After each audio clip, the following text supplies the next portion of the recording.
Introduction. The author opened with an interesting question. What was the last thing you ate? As she explained, food is delicious and also vital to us because the food we eat can have consequences. She asked further, do you know how many grams of fat is added to your belly after every food you eat? She wrote that she also didn't know, neither did she care to know until she started learning about glucose. Sugar and every other processed food is bad for your health, even if you eat only small quantities. Glucose is the body's chief source of energy. We get a majority of it from the food we eat, and it's then carried in our bloodstream to our cells. The concentration of glucose fluctuates throughout the day, and also there are times when it greatly increases, what the author calls glucose spikes. This glucose spikes can affect everything from our mood, weight, sleep, immune system, and even fertility. As she wrote, you will rarely hear glucose discussed unless you have diabetes, but glucose actually affects each and every one of us. The author's story. When the author was 19, she went on a vacation to Hawaii with some friends when she jumped off a waterfall and broke her spine. After several surgeries, she was able to go about her daily life again, but something was off. Sometimes she would feel like she was a stranger in her own body. She was later diagnosed with a mental disorder known as depersonalization derealization. People with this disorder usually can't connect to themselves or the reality around them. Fast forward to 4 years later after the accident. She moved to San Francisco, where she had landed an internship at the startup 23andMe. Her aim for taking on that job was so that she could understand her body better by knowing more about DNA. But to her disappointment, she began to figure out that the answers she sought weren't going to be provided by just studying DNA. As she wrote, looking at your DNA can only give you a sense of what might happen. For most chronic conditions like migraines or heart disease, the cause ends up being much more attributable to your lifestyle factors than to genetics. In 2018, the company she worked launched a new initiative around the use of continuous glucose monitors. Continuous glucose monitors, CGMs, are small devices worn on the back of your arm that track glucose levels. She volunteered to be a part of the study, so they inserted a glucose monitor in her skin, and from then on with her phone, she could check her glucose levels at any time. With her new device, she began to run a series of experiments on herself and took note of everything she learned about her glucose levels. With time, she learned to eat foods that didn't create huge spikes in her glucose levels. As she wrote, I learned how to flatten my glucose curves. With these flattening of glucose curves came several changes. She was able to cure her brain fog and curb her cravings. For the first time since her accident years ago, she began to feel truly well again. So she started telling her friends about her new discovery. In April 2018, she started a community on Instagram called Glucose Goddess, where she began to share her ideas with those who cared to learn. The book is structured into 3 parts. In part 1, she explains what glucose and glucose spikes mean. In part 2, she expanded on why glucose spikes are harmful. In part 3, she talks about what we can eat to avoid glucose spikes. Part 1. What is glucose? Chapter 1. Why glucose is so important. In this chapter, she explained why understanding glucose is very vital. The reason it's vital we understand glucose is because it's the molecule that influences a whole lot in our body. It's also the easiest to learn about with the help of glucose monitors. Many things fall into place once we get our glucose under control. If our glucose levels are out of balance, we put on weight, we crave sugar, our hearts suffer, and a lot more. We also move closer and closer to type 2 diabetes. How do we control our glucose? We can do that with the type of foods we eat. She cited a study which showed that only 12% of Americans have a healthy glucose level. She gave a series of questions to ask yourself to find out if your glucose level are not normal. I'll give a few here. 1. Have you been told by a doctor that you need to lose weight? 2. Are you trying to lose weight but finding it difficult? 3. Do you have extreme hunger pangs during the day? 4. Do you feel agitated or angry when you are hungry? 5. Do you need to eat every few hours? 6.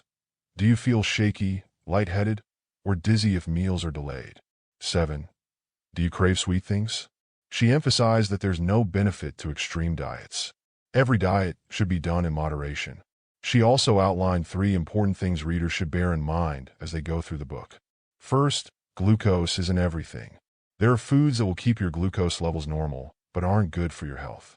For example, alcohol doesn't raise our glucose levels, but that doesn't mean it's good for the body. Other factors determine our health aside glucose: sleep, stress, exercise, emotional connection, medical care, and lots more, so glucose isn't everything. Secondly, context is key. We cannot determine if a food is good or bad in a vacuum. Everything is relative. For example, an oatmeal cookie is bad in relation to almonds, but good in relation to a can of Coca-Cola. You cannot look at a single food's glucose curve and determine whether it is good or bad. You must compare it to its alternative. Lastly, the recommendations in the book are always based on evidence and from research she has also done. Chapter 2. How plants create glucose. In this chapter, she goes in depth into how plants create glucose. Plants have the ability to transform air into matter. They combine carbon dioxide and water, using the energy of the sun to make a unique substance. This substance is what we now call glucose. Without glucose, there would be no plants and no life. For hundreds of years, several scientists tried to understand how plants were able to do what they did. 3 American scientists figured it out. They were Melvin Calvin, Andrew Benson, and James Bassam. For the discovery, Calvin was awarded the 1961 Nobel Prize in Chemistry. He came up with the idea of photosynthesis, the process of turning carbon dioxide and water into glucose using the energy of the sun. Once created, plants can either break down glucose to use as energy or keep it intact to use as a building block. Plants can make many different things out of glucose. Strong starch. A living plant needs a supply of energy at all times. However, photosynthesis can't take place when there's no sun to provide the plant with the glucose it needs to survive. To solve this, plants make extra glucose during the day and store it away into reserves for later use. Storing glucose isn't easy. Its natural tendency is to dissolve into everything around it. So plants came up with a solution to round up glucose. They do this with the help of enzymes that helps to attach glucose molecules hand to hand hundreds and thousands of times over. The result is a long chain of glucose, no longer racing and moving in random directions. This form of glucose is called starch. It can be stored in small amounts throughout the plant, but mostly in its roots. Beets, potatoes, carrots, celeriac, parsnips, turnips, jicama, and yams are all roots, and all contain starch. Seeds also contain starch, which provides the necessary energy to help them grow into a plant. Rice, oatmeal, corn, wheat, barley, beans, peas, lentils, soybeans, and chickpeas are all seeds, and all of them contain starch too. If plants need glucose, they release alpha amylase, an enzyme that goes to the roots and release some glucose molecules from their starch chains. Fierce fiber. There's another enzyme that plants use to connect glucose molecules hand to foot, and the resulting chain is called fiber. Fiber helps plants to grow tall without falling over. It's found in trunks, branches, flowers, and leaves, but there is fiber in roots and fruit as well. Flirty fruit. Plants also convert some of their glucose into an extra sweet molecule called fructose, which is sweeter than glucose. Plants concentrate fructose into fruits. The purpose of fructose is to make fruit taste irresistible to animals. And why do plants want their fruit to be irresistible? Because they hide their seeds in them. It's a secret trick to help them propagate. That's how seeds spread far and wide, thereby ensuring plant survival. Most of plants' fructose is eaten by animals, but some, with the help of another enzyme, links up with glucose to create a molecule called sucrose. For plants, sucrose is a smart temporary storage solution, but for humans, it has a huge significance. We use it every day under a different name table: sugar. The various forms of glucose, starch, fiber, fructose, and sucrose, all exist because of photosynthesis. And this is what paved way for other life forms on Earth to thrive. Chapter 3. How glucose gets into the bloodstream. Your cells, like all animal and plant cells, need energy to thrive, and glucose is their major energy source. Every second, your body burns 8 billion molecules of glucose. And the best way to get this energy, glucose, is by eating it. Starch. Any food made from flour contains starch. Cookies, pastries, pasta, all are composed of flour, so all are composed of starch. When we eat, we break starch down into glucose, using the same enzyme that plants use to do this task, alpha amylase. Starch is turned into glucose very quickly in the body. The process happens mostly in our gut, where it goes unnoticed. The process begins in our mouth, and we can taste it. That's why when you chew bread long enough, it begins to taste sweet. Fruit. Fruit is sweet because it already contains unchained glucose molecules, which taste sweet, as well as fructose, which tastes even sweeter, and their combined form, sucrose, which is sweeter than glucose but not as sweet as fructose. Glucose from fruit is ready to be used and does not need to be broken. Sucrose does need to be broken, and there's an enzyme that separates it into glucose and fructose molecules. This happens in a nanosecond. Fructose is a little more complicated. After we eat it, a portion of it is turned back into glucose in our small intestine. The remainder of it stays in fructose form. Both permeate the lining of our gut to enter our bloodstream. Although glucose is needed to fuel your body's systems, fructose isn't. We eat a lot of unnecessary fructose in our diet today because we eat lots of sucrose. Fiber. When we eat fiber, it doesn't get turned back into glucose. When we eat fiber, it remains fiber. It travels from our stomach to our small and large intestines. And this is good news. Though it doesn't turn back into glucose and therefore can't provide energy to our cells, fiber plays a very important role in aiding digestion, maintaining healthy bowel movements, and keeping our microbiome healthy. One parent, four siblings.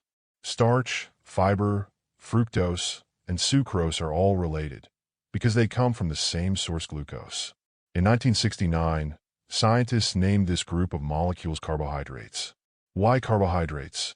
Because it refers to things that were made by joining carbon, carbo, and water, hydrate, which is what happens during photosynthesis. This family is popularly nicknamed carbs. Within the carbohydrate family, scientists decided to make a subgroup for the smallest molecules, glucose, fructose, and sucrose. This subgroup is called sugars. The scientific word sugars is not the same as our common table sugar, even though the sugars group does include the molecule that constitutes table sugar, sucrose. In the book, she used the general family name carbohydrates or carbs to refer to starchy foods, potatoes, pasta, rice, bread, and so on, and sugary foods, fruit, pies, cakes, and more, but not about vegetables because they contain mostly fiber and very little starch. And she uses sugar when referring to table sugar. What if there was no glucose in our diet? Since glucose is so important to life, you may wonder how some animals that don't eat plants survive. Well, animals can make glucose from the food they eat, from fat or protein, through a process called gluconeogenesis with the help of the liver. Also, sometimes when glucose is limited, many cells in our body can, when needed, switch to using fat for fuel instead. Chapter 4. Why we eat more glucose than before.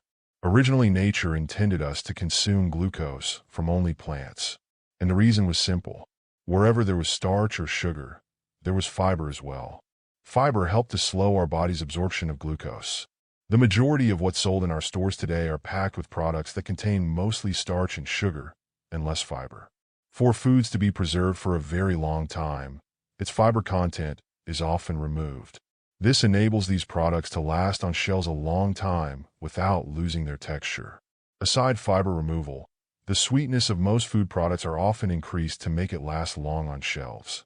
So the basis of food processing is to first remove the fiber, then concentrate the starch and sugars.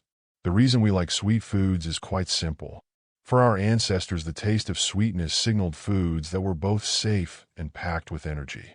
So, over time, we evolved to feel pleasure when we tasted something sweet. When we do, our body releases a hormone called dopamine, which is the pleasure hormone. Plants have been concentrating glucose, fructose, and sucrose in their fruit for a long time, but a few hundred years ago, humans began to do the same. We began raising plants in a way that would make their fruit taste even sweeter. We also figured out that by boiling sugarcane and crystallizing its juice, we could create something sweeter. Viola, table sugar, which is 100% sucrose, was invented. Table sugar became very popular in the 18th century. We need glucose to live, and it gives us pleasure. So what's the big deal if we eat a lot of it, you might say? But as we all know, sometimes more isn't always better. For example, give humans too much oxygen, and they pass out. Also, there is an amount of glucose that is just right for us. When it exceeds this amount, it hurts us, often without our realizing it. Chapter 5. Discovering glucose spikes. To measure the amount of glucose in our body, doctors often draw our blood to assess its concentration. But the problem is glucose doesn't just stay in our blood. It seeps into every part of us, and it can be measured anywhere. That's why with a continuous glucose monitor, CGM, you can measure the amount of glucose throughout your body without a blood draw. The American Diabetes Association, ADA, states that a baseline concentration, your glucose level first thing in the morning before eating, between 60 and 100 milligrams per deciliter is normal. That between 100 and 126 milligrams per deciliter indicates prediabetes, and anything above 126 milligrams per deciliter indicates diabetes. As she wrote, what the ADA describes as normal may not actually be optimal. Early studies showed that the thriving range for fasting glucose may be between 72 and 85 milligrams per deciliter. That's because there is more likelihood of developing health problems from 85 milligrams per deciliter and up. Also, though our fasting level gives us information on whether we are at risk for being diagnosed with diabetes or not, it isn't the only thing to consider. Even if our fasting level is optimal, we may still experience glucose spikes on a daily basis. In the book, spikes is defined as rapid increases and drops in glucose concentration after we eat, and they are harmful. The ADA states that our glucose levels shouldn't increase above 140 milligrams per deciliter after eating. But again, that's normal, not optimal. Studies in non-diabetics says we should strive to avoid increasing our glucose levels by more than 30 milligrams per deciliter after eating. In the book, she defines a glucose spike as an increase in glucose in our body of more than 30 milligrams per deciliter after eating. The goal is to avoid spikes, whatever your fasting level is, because it's the variability caused by spikes that cause health problems. It's years of repeated daily spikes that slowly increase our fasting glucose level, a pattern we discover only once that level is classified as prediabetic. By then, the damage has already started. The measurements of the concentration of glucose in your body over time, when plotted, creates what she calls a glucose curve. In the book, she advised her readers to flatten their glucose curves, which means zooming out and seeing fewer and smaller spikes over time. Some spikes are worse than others. As she wrote, a glucose spike from a sweet food, cupcake, is bad for our health, and a glucose spike from a starchy food, rice. The reason has nothing to do with the glucose measured, but a molecule that's not visible. A sweet food contains table sugar, or sucrose, which is made up of glucose and fructose. A starchy food doesn't. Whenever we see a glucose spike from a sweet food, there is a corresponding fructose spike that we can't see. Continuous glucose monitors can detect only glucose, not fructose, and continuous fructose monitors don't exist yet. Until they do, remember that if the food you ate was sweet and it created a glucose spike, it also created an invisible fructose spike, and that's what makes a sweet spike more harmful than a starchy spike. In the next part of the book, she focused on why glucose spikes are bad for us and why fructose spikes are worse. Part 2. Why are glucose spikes harmful? Chapter 6. The 3 things that happen in our body when we spike. Glucose's primary biological purpose once it enters a cell is to be turned into energy. The powerhouses responsible for this are called mitochondria. Using glucose and oxygen from the air we breathe, they create the chemical version of electricity to give each cell the power to do whatever it needs to. As glucose floods into our cells, it heads straight to the mitochondria to undergo its transformation.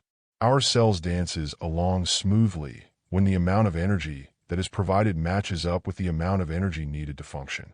But sometimes the amount of glucose that's sent into our cells exceeds the amount that it needs. This can make our mitochondria to get exhausted. They can burn only as much glucose as the cell needs for energy, not more. When we spike, we deliver glucose to our cells too quickly. The speed at which it is delivered is the issue. Too much at once creates problems. When our mitochondria are overwhelmed by unnecessary glucose, tiny molecules known as free radicals are released, and they often have consequences. When free radicals appear because of a spike, they set off a dangerous chain reaction because anything they touch, they damage. They randomly break and modify our genetic code, creating mutations that activate harmful genes and can lead to the development of cancer.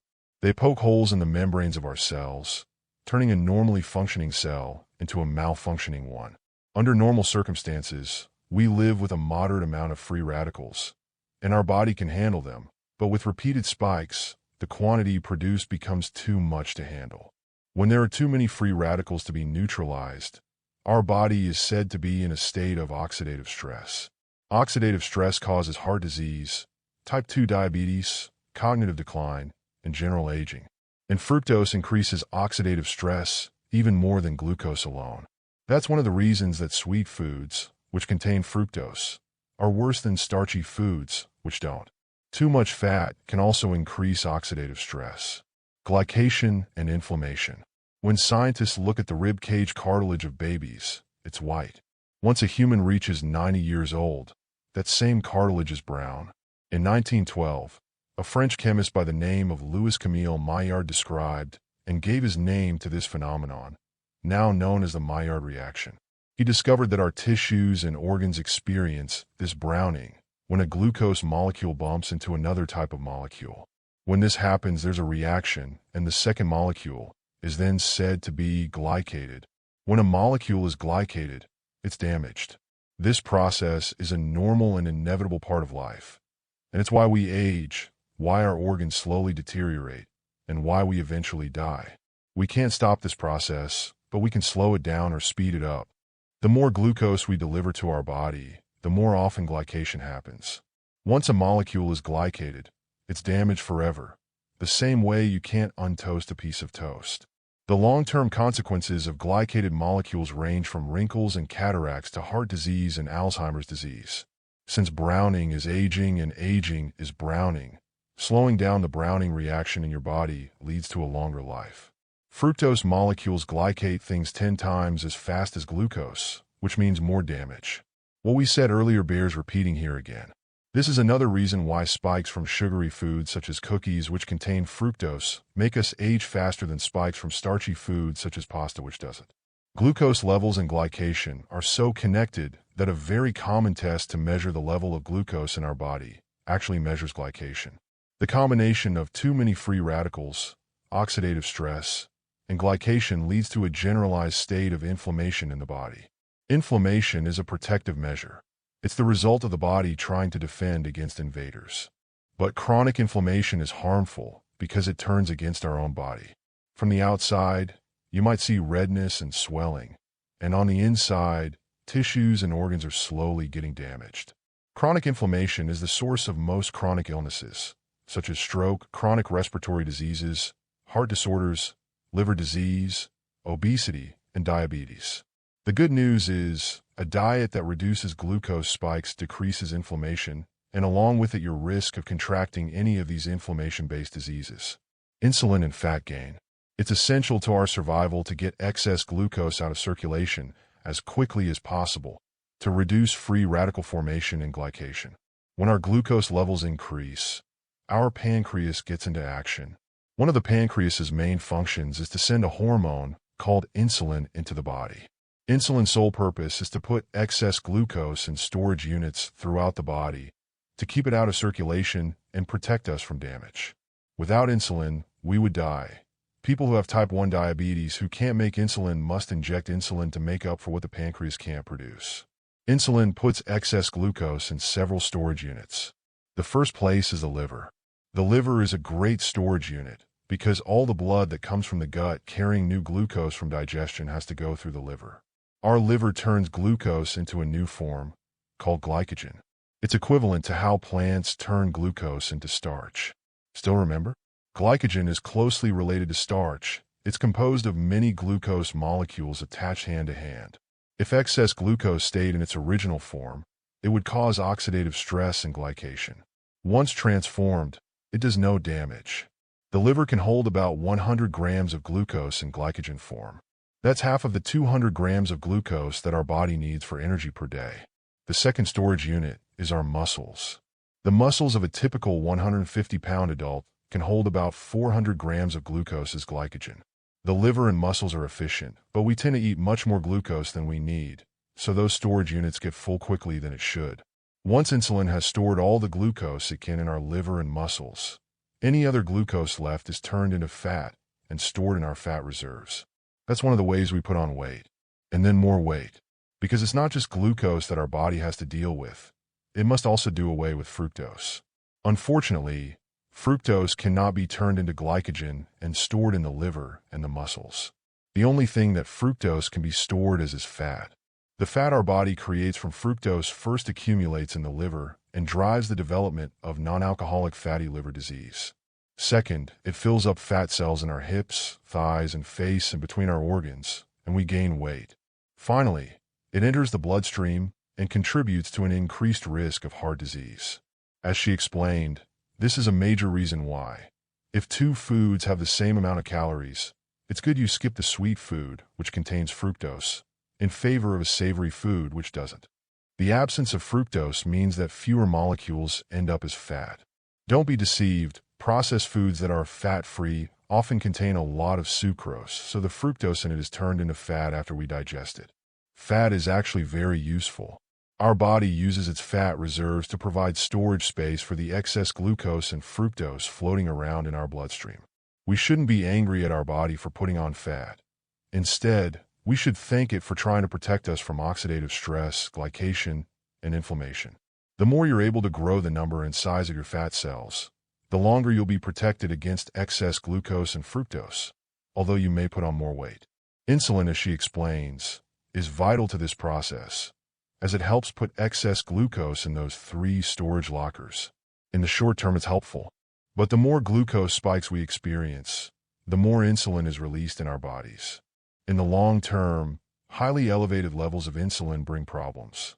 Too much insulin is the root cause of obesity, type 2 diabetes, polycystic ovarian syndrome, PCOS, and more.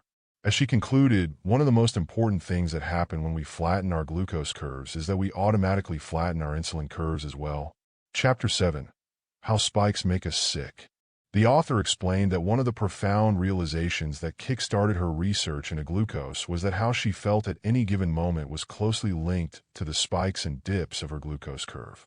There is a wide range of unwelcome short-term symptoms associated with spikes and dips, and they differ from person to person.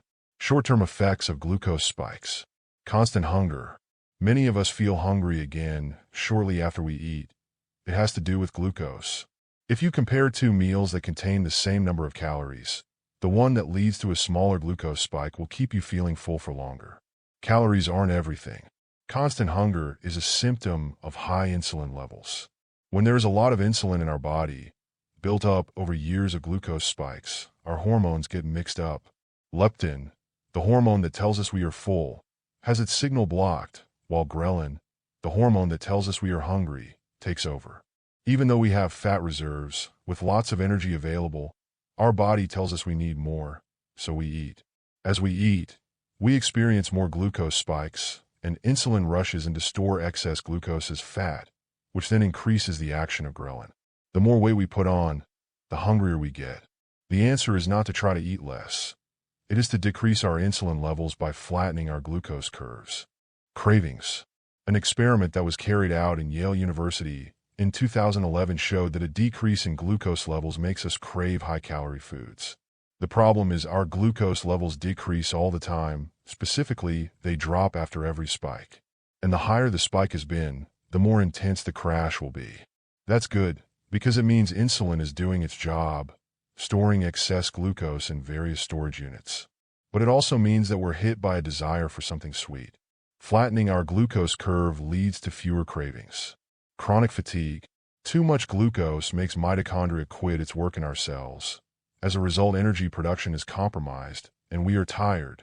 Strenuous activities, whether physical or mental, require the energy generated by mitochondria. When we eat something that tastes sweet, we may think that we are helping our body get energized, but it's just an impression caused by the dopamine rush in our brain. With every spike, we are impairing the long-term ability of our mitochondria. Diets that cause glucose roller coasters lead to higher fatigue than those that flatten glucose curves. Poor sleep. A common symptom of dysregulated glucose is waking up suddenly in the middle of the night with a pounding heart. Often, it's the result of a glucose crash in the middle of the night. Going to sleep with high glucose levels or right after a big glucose spike causes insomnia in postmenopausal women and sleep apnea in men. As the author advises, if you want a good night's sleep, flatten your curves. Colds. After a glucose spike, your immune system is temporarily faulty. If your glucose levels are chronically elevated, you will be more susceptible to diseases. Gestational diabetes is harder to manage. In every woman, insulin levels increase during pregnancy. That's because insulin is responsible for helping with growth of the baby and growth of the mom's breast tissue in preparation for breastfeeding. Unfortunately, sometimes this extra insulin can lead to insulin resistance, meaning our body no longer responds to insulin as well as it once did. Our insulin levels rise, but that doesn't help store excess glucose in the 3 storage areas any better, and our glucose levels rise too. This is what we call gestational diabetes. By flattening their glucose curves, mothers can reduce their likelihood of needing medication and increase their chances of better pregnancy experience. Hot flashes and night sweats. As hormone levels drop dramatically in menopause, everything is set off balance, and women experience symptoms from reduced libido to night sweats, insomnia, hot flashes, and more. High or unstable glucose levels and high insulin levels make menopause feel worse. Research shows that hot flashes and night sweats are more common in women who have high glucose and high insulin levels. Flattening glucose curves is associated with fewer menopause symptoms, such as insomnia, memory, and cognitive function issues. Big glucose spikes can impair memory and cognitive function. This effect is worst first thing in the morning, after we have gone several hours without eating throughout the night. If you have a 10 a.m. meeting in which you want to put your best foot forward, eat a breakfast that will keep your glucose curve flat. Type 1 diabetes is harder to manage. Type 1 diabetes is an autoimmune condition in which people lose the ability to make insulin. Every time someone with type 1 diabetes experiences a glucose spike, their body cannot store excess glucose in those 3 storage areas because there's no insulin to help. As a result, they need to inject themselves with insulin multiple times a day to compensate. But large spikes and dips are usually a daily and stressful challenge. By flattening their glucose curves, people with type 1 diabetes can reduce that challenge and be healthy. Long-term effects of glucose spikes. Acne and other skin conditions. Starchy and sugary foods can set off a chain reaction that can show up as acne on your face and can even make your skin look visibly redder. This is because many skin conditions like eczema and psoriasis are driven by inflammation, which is a consequence of glucose spikes. The author explains that when we eat in a way that flattens our glucose curves, acne clears up, pimples get smaller, and inflammation is controlled. Aging and arthritis. Depending on your diet, you may have spiked your glucose and fructose tens of thousands more times than your neighbor has by the time you reach 60. This will influence not just how old you look externally, but how old you are internally. The more often we spike, the faster we age. Glycation, free radicals, and the subsequent inflammation are responsible for the slow degradation of our cells aging. Free radicals also damage collagen, the protein found in many of our tissues, which causes sagging skin and wrinkles and can lead to inflammation in joints, rheumatoid arthritis, degradation of cartilage, and osteoarthritis. If there are too many free radicals and too much damage inside a cell, that cell can decide to undergo cell death to prevent further issues. When cells die, our bones waste away, our immune system weakens, our heart stops pumping well, and neurodegenerative diseases such as Alzheimer's and Parkinson's can arise. Flattening our glucose curves, along with exercising and reducing stress, is a potent way to prevent aging. Alzheimer's and dementia. Of all organs, the brain uses the most energy. It contains a lot of mitochondria. That means that when there is excess glucose in our body, our brain is vulnerable to the consequences. The neurons in our brain feel oxidative stress just as any other cells do. Repeated glucose spikes, because they increase oxidative stress, lead to neuroinflammation and eventually cognitive dysfunction. Also, like we established earlier, chronic inflammation is a key factor in almost all degenerative diseases like Alzheimer's. Cancer risk. Research shows that cancer may begin with DNA mutations produced by free radicals. Inflammation also promotes cancer's proliferation. Also, when there is more insulin present, cancer spreads even faster. Glucose is the key to many of these processes. Flattening glucose and insulin curves is an important step to helping prevent the development of cancer. Depressive episodes. Your brain doesn't have sensory nerves, so when something is wrong, It can't alert you with pain as other organs do. Instead, you feel mental disturbances like poor mood. When people eat a diet that leads to unstable glucose levels, they experience more depressive symptoms and more mood disturbances compared to those on a diet of similar composition, but with steadier glucose levels. Gut issues. It's in our gut that our food is processed. There it's broken down into molecules absorbed into our blood or sent out of the body. That's why bowel distress such as leaky gut, irritable bowel syndrome, and slowed intestinal transit is linked to diet. High glucose levels could increase leaky gut syndrome. Inflammation can cause holes in the gut lining, so that toxins that aren't supposed to get through do. Also, gut health is linked to mental health. The gut and the brain are connected by 500 million neurons. What we eat and whether or not we have glucose spikes affects how we feel. Heart disease. Today we are discovering that cholesterol alone isn't responsible for heart disease. In fact, half of the people who have a heart attack have normal levels of cholesterol. Experts say that it's a specific type of cholesterol, LDL pattern B, as well as inflammation that drive heart disease. Scientists have found out why this is the case, and it's linked to glucose, fructose, and insulin. Even if your fasting glucose is normal, each additional glucose spike increases your risk of dying of a heart attack. To help your heart, you should flatten your glucose, fructose, and insulin curves. Infertility and polycystic ovarian syndrome, PCOS. Insulin levels are an important piece of information used by the brain and your gonads or sex organs to decide whether your body is a safe environment in which to conceive. If your insulin is unbalanced, your body isn't too keen on reproducing because it suggests that you aren't healthy. Both women and men with high insulin levels are more likely to be infertile. The more glucose spikes in our diet, the higher our insulin levels and the higher our incidence of infertility. When it comes to female infertility, polycystic ovarian syndrome, PCOS, is often to blame. PCOS is a disease caused by too much insulin. The more insulin that is present, the more PCOS symptoms.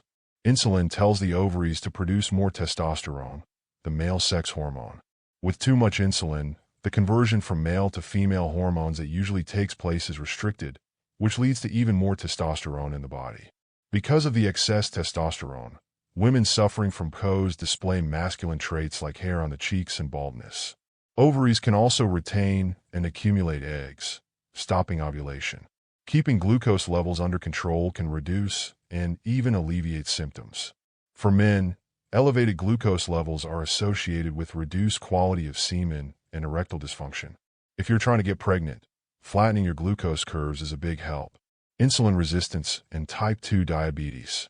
Type 2 diabetes is a global epidemic, and it's associated with elevated glucose levels. When insulin levels have been high for a long time, cells start becoming resistant to insulin. Insulin resistance is the root cause of type 2 diabetes. Liver, muscle, and fat cells need larger and larger quantities of insulin to take up the same amount of glucose. With time, the system ceases work. Glucose is no longer stored away as glycogen, even though our pancreas produces growing quantities of insulin. The result is that the glucose levels in our body are increased for good. As our insulin resistance gets worse, we go from prediabetes to type 2 diabetes. With time, every glucose spike you experience will contribute to worsening your insulin resistance and raising the overall baseline glucose level in your body. Also, type 2 diabetes is an inflammatory disease. More inflammation, a process set off by glucose spikes, makes it worse. A diet that reduces our intake of glucose and therefore our production of insulin would help reverse type 2 diabetes. Non-alcoholic fatty liver disease. Liver disease used to be a problem only for those who drank a lot of alcohol. But in the 21st century, that changed. In the late 2000s, an endocrinologist, Robert Lustig, discovered that excess fructose could cause liver disease, just as alcohol does. To protect us from fructose, just as it does with alcohol, the liver turns fructose into fat, removing it from the bloodstream. But when we repeatedly eat things high in fructose, our liver itself becomes fatty, which happens with alcohol, too. It's why the condition is called non-alcoholic fatty liver disease, NAFLD. To reverse the condition, the liver needs a break so that it depletes its excess fat reserves. The solution to this is to lower our fructose levels and prevent further fructose spikes, which happens naturally when we flatten our glucose curves. Wrinkles and cataracts. Glucose spikes result in glycation, and glycation makes us age faster and look older. When glycation transforms a molecule of collagen, it makes it less flexible. Collagen is needed to repair wounds, as well as make healthy skin, nails, and hair. Broken collagen leads to sagging skin and wrinkles. The more glycation, the more sagging skin and wrinkles.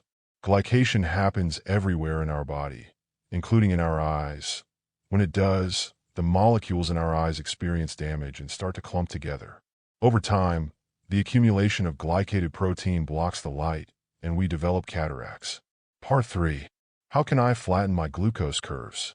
In this part of the book, the author goes into the detail of how you can flatten your glucose curves.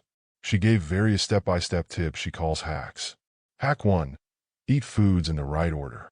Most times we do the mistake of focusing on what not to eat. But what about how to eat? It turns out that how we eat our food has a powerful effect on our glucose curves. 2 meals made of the same foods can have vastly different impacts on our body, depending on how their components are eaten. According to experts, if you eat the items of a meal containing starch, fiber, sugar, protein, and fat in a specific order, you reduce your overall glucose spike by 73%, as well as your insulin spike by 48%. This is true for anyone, with or without diabetes. The right order is fiber first, protein and fat second, starches and sugars last. This lowers glucose spikes. The reason why this works is quite simple. When food goes into your stomach, it moves directly to your small intestine where it is broken down and absorbed into your bloodstream. If starches or sugars are the first thing to hit your stomach, they get to your small intestine very quickly. They are broken down into glucose molecules, which then make it through to the bloodstream very quickly. That creates a glucose spike. The more carbs you eat and the quicker you eat them, the bigger the glucose spike. Fiber isn't broken down into glucose by our digestive system. Instead, it goes through from stomach to small intestine, large intestine slowly and unchanged. The author advised we eat fiber first because, firstly, it reduces the action of alpha amylase, the enzyme that breaks starch down into glucose molecules. Second, it slows down the rate at which food leaves your stomach into your small intestine. Finally, it creates a viscous mesh in the small intestine. This mesh makes it harder for glucose to make it through to the bloodstream. Through these processes, fiber slows down the breakdown and absorption of any glucose that lands in the small intestine from the stomach. The result is that fiber flattens our glucose curves. Any starch or sugar that we eat after fiber will have a reduced effect on our body. We'll get the same pleasure from eating it, but with fewer consequences. Protein is found in meat, fish, eggs, dairy, nuts, beans, and legumes. Foods that contain protein often contain fat, too, and fat is also found on its own in foods such as butter, oils, and avocados. There are good and bad fats, and the bad fat that we should avoid is found in hydrogenated and refined cooking oils. Foods containing fat also slow down gastric emptying, so eating them before rather than after carbs also helps flatten our glucose curves. Eating carbs after everything else is the best move. The most important thing to remember is that it's best to eat starches and sugars as late in the meal as possible. Hack 2. Add a green starter to all your meals. The amount of fiber we eat these days is much lower than what we should be eating. Fiber is abundant in leaves and bark. As humans, we get most of our fiber from beans, vegetables, and fruit. Fiber fuels the good bacteria in our gut, strengthens our microbiome, lowers our cholesterol levels, and makes sure our system runs smoothly. One of the reasons a diet high in fruit and vegetables is healthy is because of the fiber it contains. Fiber is also good for our glucose levels because it creates a viscous mesh in our intestine. The mesh slows down and reduces the absorption of molecules from food across the intestinal lining. A great way to get fiber is green veggies. These contain mostly fiber and very little starch. Adding a green starter to each of your meals will have a powerful effect on your glucose curves. What qualifies as a green starter? As the author suggests, any vegetable qualifies, from roasted asparagus to coleslaw to grilled zucchini and grated carrots. Hack 3. Stop counting calories. Judging a food based on its calorie count isn't a smart move because one calorie isn't the same as another. 100 calories of fructose, 100 calories of glucose, 100 calories of protein, and 100 calories of fat may release the same amount of heat when they burn, but they have vastly different effects on your body. The reason is because they are different molecules. So if you've ever heard that to get healthy you just need to cut calories, now you know that's not true. You can do much to heal your body by changing the molecules you eat, even if you keep the calories the same. How about weight loss? Is it just a matter of consuming fewer calories? We used to think so, but that myth has been debunked too. Recent science shows that people who focus on flattening their glucose curves can eat more calories and lose more fat easily than people who eat fewer calories but do not flatten their glucose curves. Hack 4. Flatten your breakfast curve. It's a common assumption that eating something sweet for breakfast is a good thing because it will give us energy. But that's actually not correct. Why? Well, as you know, when we eat glucose, we trigger insulin production. Insulin wants to protect us from the dangers of glucose, so it removes it from circulation. So instead of the newly digested molecules staying around in our system to be used for fuel, they are stored away as glycogen or fat. Scientific experiments confirm this. If you compare two diets, the one with more carbohydrates leads to less available circulating energy post-digestion. More carbs for breakfast means less available energy. The author also debunked the myth that breakfast is the most vital meal of the day. When it comes to how food affects us, the connection isn't clear. We don't instantly feel the hurt that a spiky breakfast has on us. If as soon as we ate that bowl of cereal, we were to have a panic attack, then fall asleep at the table, we might get the point. But because metabolic processes take hours to unfold and compound over time, connecting the dots takes some diligence. A breakfast that creates a big glucose spike will make us hungry again sooner. Also, that breakfast will deregulate our glucose levels for the rest of the day, so our lunch and dinner will also create big spikes. This is why a spiky breakfast is a one-way ticket to the glucose roller coaster. A flat breakfast, on the other hand, will make our lunch and dinner steadier. Also, first thing in the morning, when we are in our fasted state, our bodies are the most sensitive to glucose. Our stomach is empty, so anything that lands in it will be digested quickly. That's why eating sugars and starches at breakfast often leads to the biggest spike of the day. Breakfast is the worst time to eat just sugar and starches. It's much better to have sugar as a dessert after a meal. Good sugar, bad sugar. As she stated boldly, fruit juice is very bad for us. We can get antioxidants and vitamins in dozens of other foods that don't hurt us in the process. Sugar is sugar. Regardless of which plant they come from, glucose and fructose molecules have the same effect on us. If you're going to eat some sugar, a whole piece of fruit is the best choice. First, in a whole piece of fruit, sugar is found in small quantities. And you would have to eat 3 apples or 3 bananas in one sitting, which is how much can be found in a smoothie. Even if you eventually eat 3 apples or 3 bananas, you would take some time to eat them, much longer than it would take you to drink them in a smoothie. So the glucose and fructose would be digested much more slowly. Eating takes longer than drinking. Second, in a whole piece of fruit, sugar is always accompanied by fiber. By blending a piece of fruit, we pulverize the fiber into tiny particles that can't fulfill their protective duties anymore.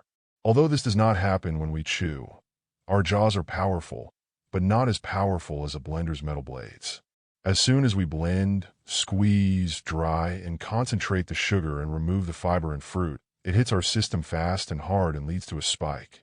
The more denatured a fruit is, the worse it is for us. An apple is better for us than applesauce, which is better for us than apple juice. 1 bottle of orange juice contains 24 grams of sugar. That's the concentrated sugar of 3 whole oranges, with none of the fiber. It's the same amount of sugar as in a can of Coca-Cola. With just 1 bottle of orange juice, you've reached the limit of the number of grams of sugar you should consume in a day. Go savory. The best thing you can do to flatten your glucose curves is to eat a savory breakfast. An ideal breakfast for steady glucose levels contains a good amount of protein, fiber, fat, and optional starch and fruit. Make sure your breakfast contains protein. And this does not mean drinking 10 raw eggs every morning for breakfast. Protein can be found in Greek yogurt, tofu, meat, cold cuts, fish, cheese, cream cheese, protein powder, nuts, nut butter, seeds, and eggs. You can also add fat. Scramble your eggs in butter or olive oil. Add slices of avocado, or add 5 almonds, chia seeds, or flax seeds to your Greek yogurt. By the way, skip fat-free yogurt. It won't keep you full. Switch to 5% regular or Greek yogurt. It can be challenging to get fiber in the morning because it means eating veggies for breakfast. What if I don't eat breakfast? As the author notes, it's not a problem. Just make sure whenever the first meal of your day is, make it savory to set yourself up for success. Hack 5. Have any type of sugar you like. They're all the same. This is surprising to most people, but on a molecular level, there is no difference between table sugar and honey. There is no difference between table sugar and any other form of sugar you know, be it agave syrup, brown sugar, castor sugar, or coconut sugar. As she emphasized, they are all made of glucose and fructose molecules. They are just packaged differently. Honey begins as nectar from plants, but it contains glucose and fructose, just as table sugar does. Brown sugar is made of the exact same thing as white sugar, except that it is tinted with molasses to make it look cool. Any kind of sugar, regardless of its color, taste, or plant of origin, is still glucose and fructose, and will still lead to glucose and fructose spikes in our bodies. Is natural sugar better? You may have heard that honey and agave contain natural sugars, and that dried fruit, such as dried mango, contains natural sugars because it comes from a fruit. All sugar is natural, because it always comes from a plant. Some table sugar even comes from a vegetable, sugar beets. But that doesn't make it any different. There is no good or bad sugar. All sugar is the same, regardless of the plant it comes from. The molecules are what matter. By the time they reach your small intestine, they're all just glucose and fructose. As soon as a fruit is denatured and processed and its fiber is extracted, it becomes sugar like any other sugar. It is true that in dried fruit, there is still some fiber present. But because all the water is taken out of the fruit, we eat many more pieces of dried fruit than we would pieces of whole fruit. So we consume way more sugar more quickly than we should, and the result is big glucose and fructose spikes. Honey contains antioxidants and fruit juice contains vitamins, but those don't outweigh the impact of the large amounts of glucose and fructose they contain. As she noted, we don't need to eat sugar to live, and we don't need to eat sugar to get energy. Since all sugars, regardless of their source, are eaten for pleasure, pick whichever one you like best and enjoy it in moderation. When you want something sweet, the best thing you can do is to eat whole fruit. Also avoid artificial sweeteners. Hack 6. Pick dessert over a sweet snack. When we're done eating, our organs keep working for 4 hours on average after our last bite. This busy time is the post-eating or postprandial state. And a lot happens in the postprandial state. The postprandial state is the period of our day when the largest hormonal and inflammatory changes take place. To digest, sort, and store the molecules from the food we just consumed, blood rushes to our digestive system. Our hormones rise like a tide. Insulin levels, oxidative stress, and inflammation increase.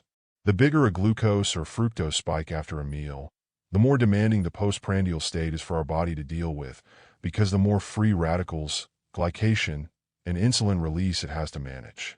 The postprandial state is normal, but it's also an effort for our body.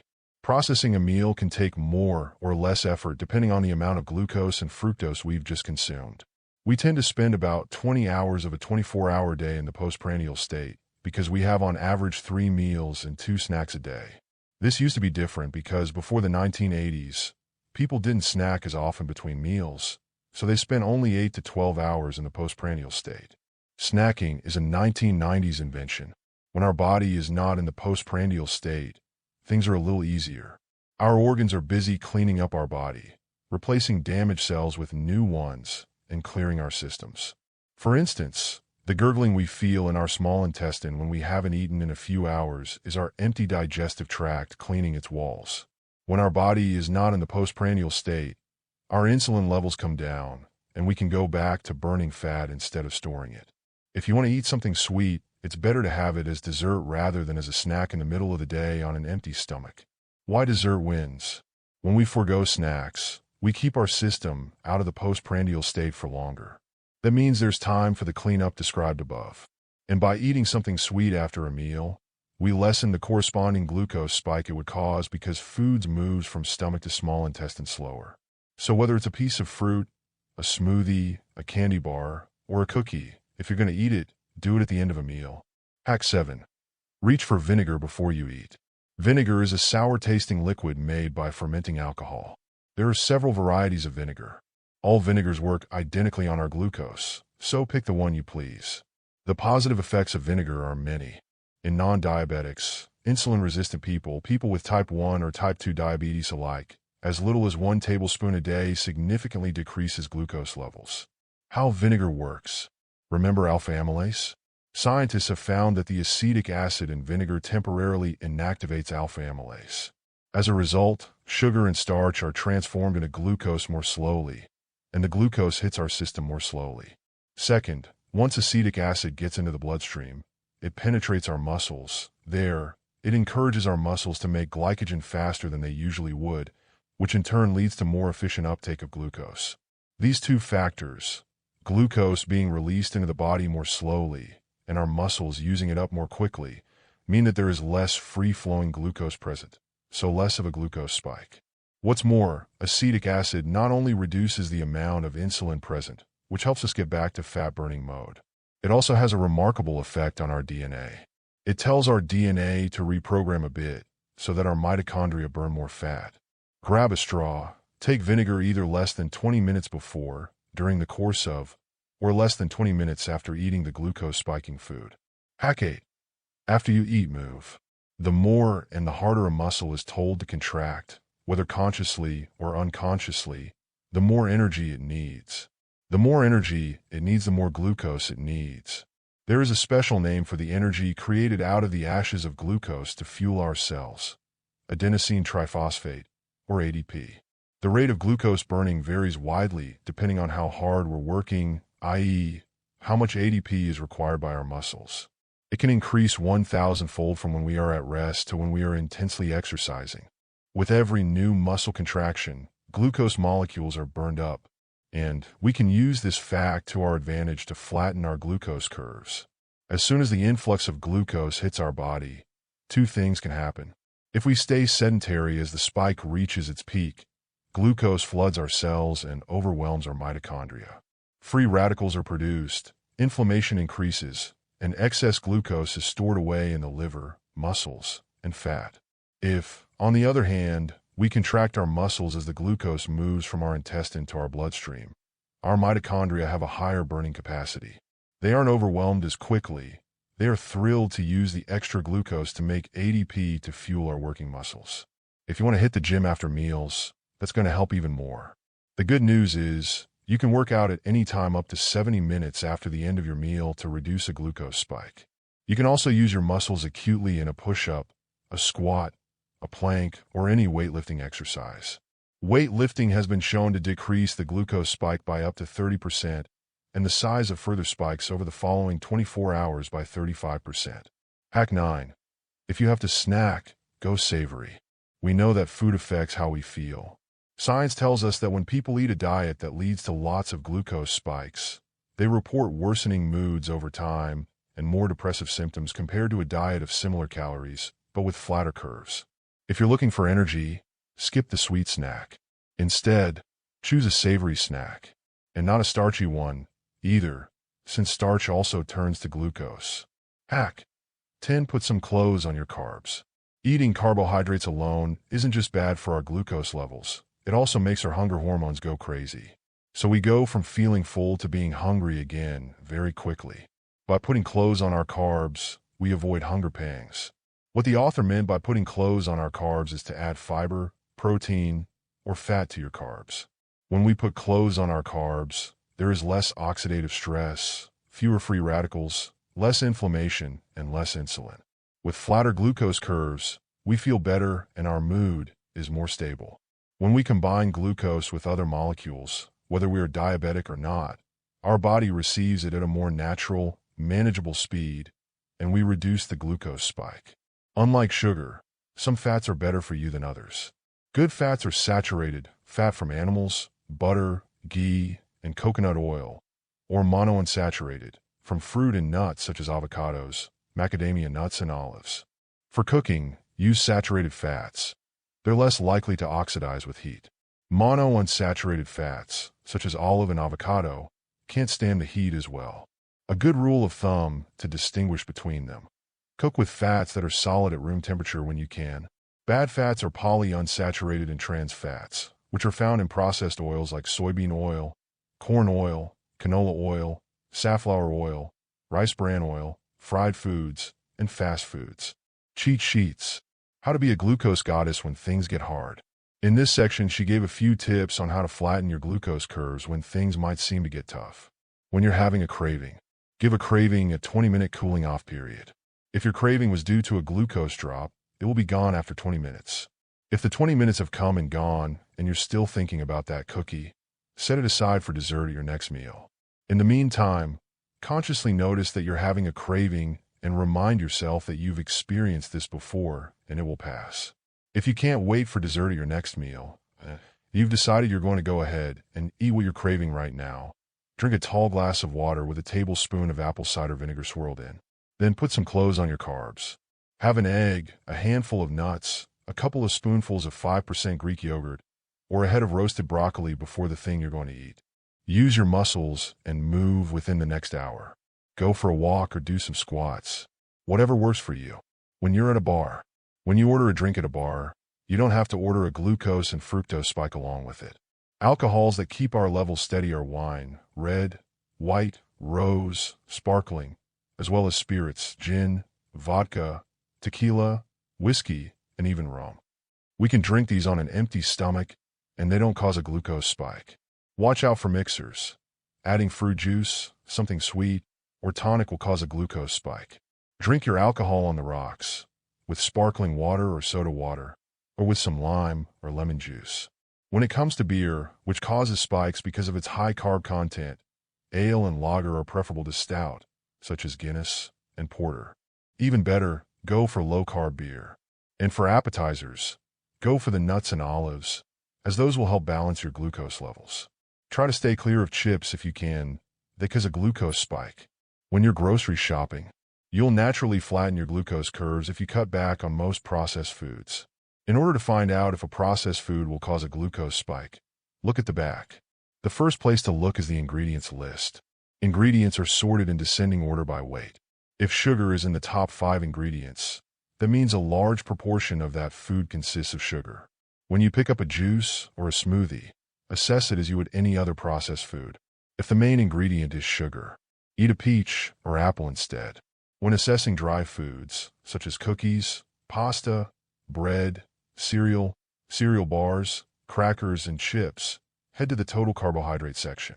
The grams next to total carbohydrate and total sugars represent the molecules that cause a glucose spike, starches and sugars. The more grams of these, the more the food will lead to a rise in your glucose, fructose, and insulin levels and set off the chain reaction that keeps you craving sweet things. This section also contains the dietary fiber line. The more fiber in the food, the flatter the glucose curve after eating it. So here's a tip for dry foods. Look at the ratio of total carbohydrate to dietary fiber. Select items whose ingredients get the closest to 1 gram of dietary fiber for each 5 grams of total carbohydrate. To do this, find the number next to total carbohydrate and divide it by 5. Try to find a food that has that amount of dietary fiber. Why 5? As she explains, it's an arbitrary cutoff. The science is not exact, but I have found that the closer the food is to this ratio, the flatter the curve it will cause. She also advises people never to go shopping hungry. It messes with your brain to pick foods that will lead to glucose spikes. Conclusion. She concludes by saying, no matter who you are, eating your carbs last and adding a green starter to your meal will always flatten your glucose curve. As we saw earlier, a savory breakfast is the way to go. Vinegar and exercise will enable you to eat sweet foods and still flatten your glucose curves. Regardless of what your diet is, your age, where you live, your past struggles with health, applying the hacks she outlines in the book will make a big difference in your life.